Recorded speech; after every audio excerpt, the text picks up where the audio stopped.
अस्सलाम वालेकुम गाइस, मैं हूं आपका मोहम्मद भाई और आज हम सीखेंगे कि हम लोग कैसे एक्सरसाइज 10A बुक 2 का सॉल्व करेंगे। ये बुक D2 है, ओ लेवल्स की बुक है जिसको हम आज सॉल्व करने वाले हैं।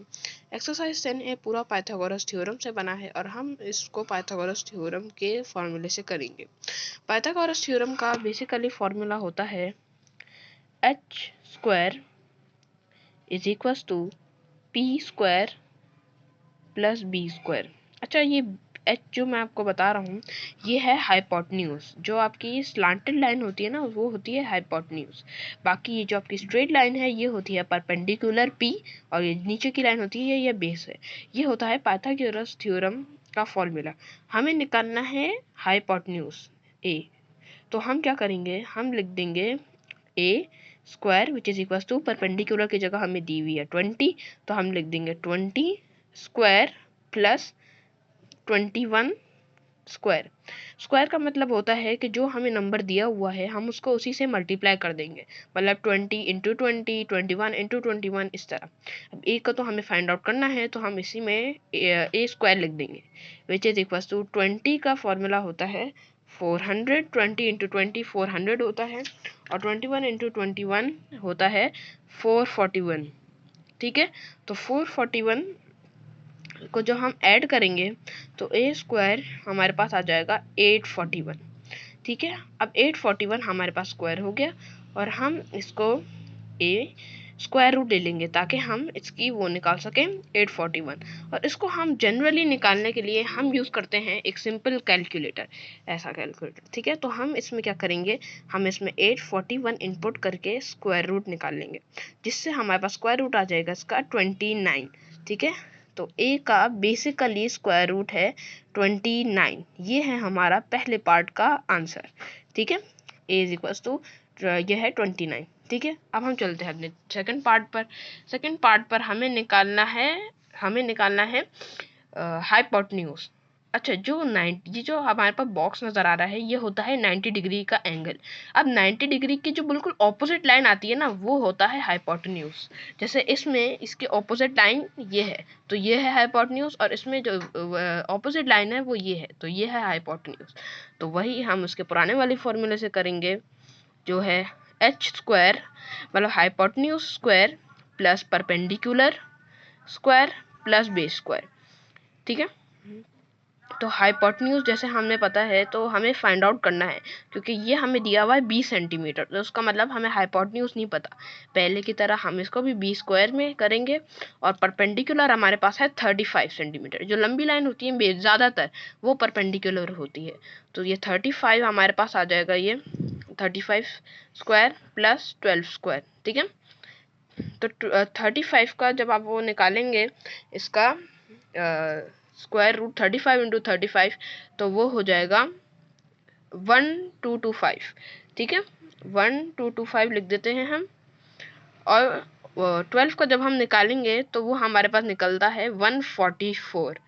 तो बी स्क्वायर बेसिकली हमारे पास आएगा, जब हम इसको प्लस करेंगे तो वो हमारे पास आएगा, कैलकुलेटर से करके देख लेते हैं हम आज।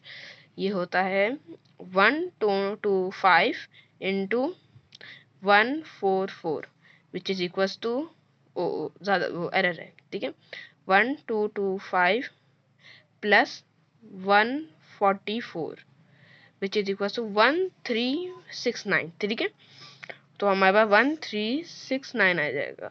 ज़्यादातर बोर्ड्स में ये अलाउ होता है कि हम सिंपल कैलकुलेटर यूज़ करें, अक्सर बोर्ड्स में। ठीक है, तो हम ये स्क्वायर रूट ले लेंगे इसका, और स्क्वायर रूट को हम 1369 करेंगे, तो हमारे पास जब हम बी निकालेंगे तो बी हमारे पास आ जाएगा 37। ठीक है, बी हमारे पास निकला 37। तो हमें अब बी भी पता चल गया कि बी का बेसिकली आंसर 37 है। ठीक है, अब हम पहुंचेंगे अपने चौथे फॉर्मूले और चौथे उसके लिए।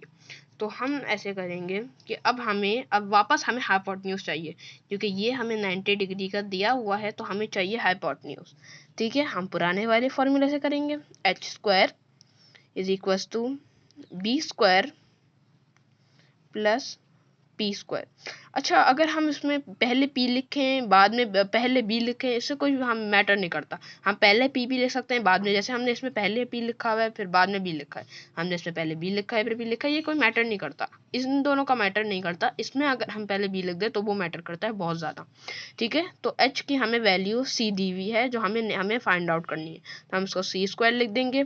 बेस हमें 10 सेंटीमीटर दी हुई है शॉर्ट लाइन की तरह, b स्क्वायर, और 12 हमें दी हुई है और परपेंडिकुलर में दिया हुआ है 12। ठीक है, तो ये हो जाएगा हमारे पास c स्क्वायर। 100 का वो 10 इंटू 10 करेंगे तो वो आ जाएगा हमारे पास 100 प्लस 144। ठीक है, जो हमारे पास c स्क्वायर आ जाएगा 244।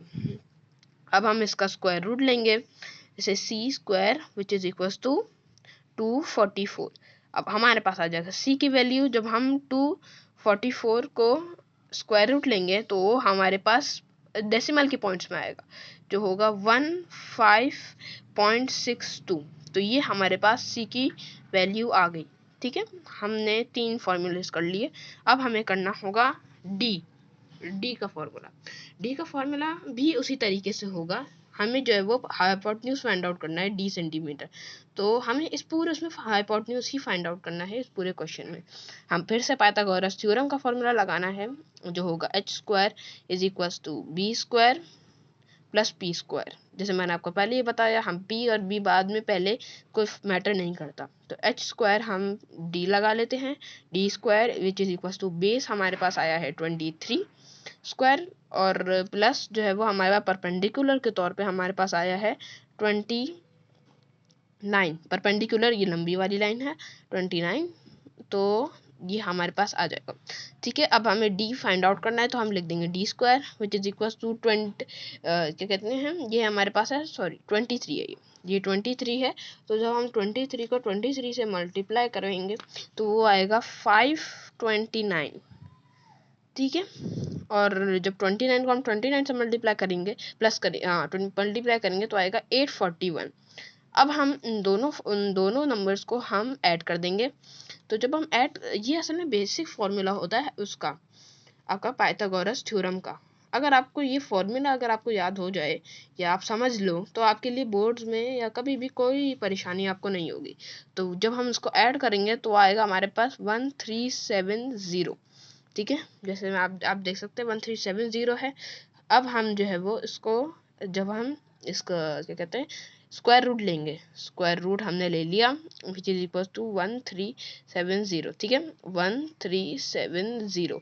अब जब हम इसका स्क्वायर रूट लेंगे तो हमारे पास स्क्वायर रूट आएगा 37.01। वैसे तो 37 ही होगा, लेकिन हम 0.01 भी एहतियातन लिख देते हैं। ठीक है, ताकि बोर्ड में हमें मसला ना हो। वैसे तो ऐसे बोर्ड में अलाउ होता है कि हम वो लिख लें, क्या कहते हैं सिंपल कैलकुलेटर ले लें, लेकिन अगर अलाउ नहीं होता तो आपको याद होना चाहिए लाजमन।